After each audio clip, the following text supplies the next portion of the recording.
Do you find it difficult to end your speech? Or are you confused to make a conclusion of your speech?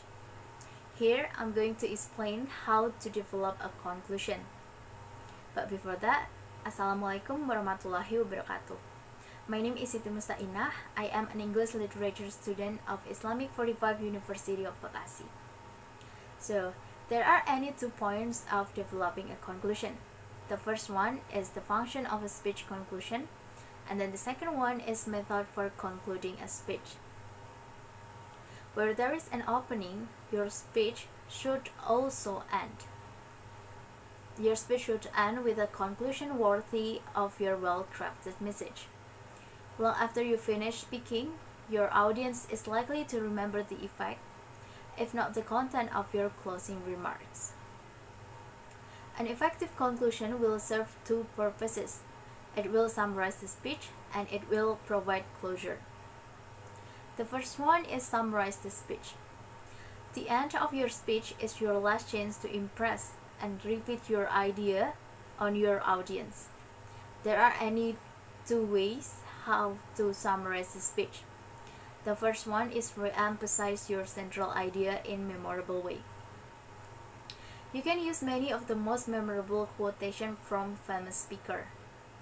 Just like Patrick Henry's famous closing line, "Give me liberty" or "Give me death."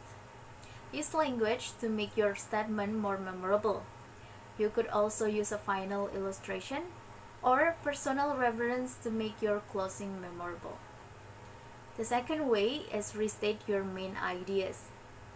Most speakers summarize their main ideas in the first part of the conclusion or as a part of the transition between the body of the speech and its conclusion. And the second purpose of developing a conclusion is provide closure. Probably the most obvious purpose of conclusion is to provide closure, to let the audience know that the speech has ended. Use verbal and non-verbal signals to let your audience know you are closing your speech.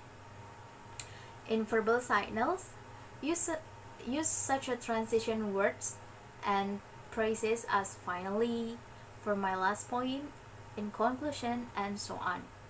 Avoid giving listeners permission to tune out too soon. And then follow transition quickly with the final statement of your conclusion. And then in non-verbal signals, pause between the body of your speech and its conclusion. Slow down your speaking rate. Move out from behind the podium to make a final impassioned plea. And then the last one is use a falling vocal inflection for your final statement. And then the second way to provide closure is motivate the audience to respond. At the beginning, you speech, your goal is to motivate your audience to listen to you, but at the end, you want to motivate listeners to respond to your message. And then the second point of developing conclusion is how to make an effective conclusion.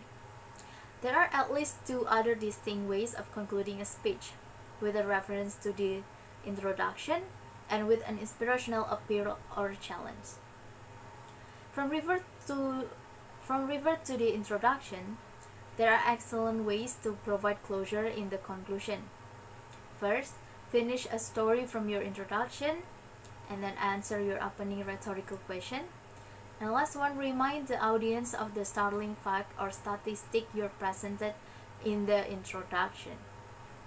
And another way to end your speech is to issue an inspirational appeal or challenge to your listeners, rousing them to a high emotional pitch. An inspiring conclusion should re-emphasize your central idea in a memorable way, motivate your audience to respond, and provide closure to your speech. So that's all the explanation of develop a conclusion. Hopefully we can make a good conclusion on its speech later. Wassalamualaikum warahmatullahi wabarakatuh.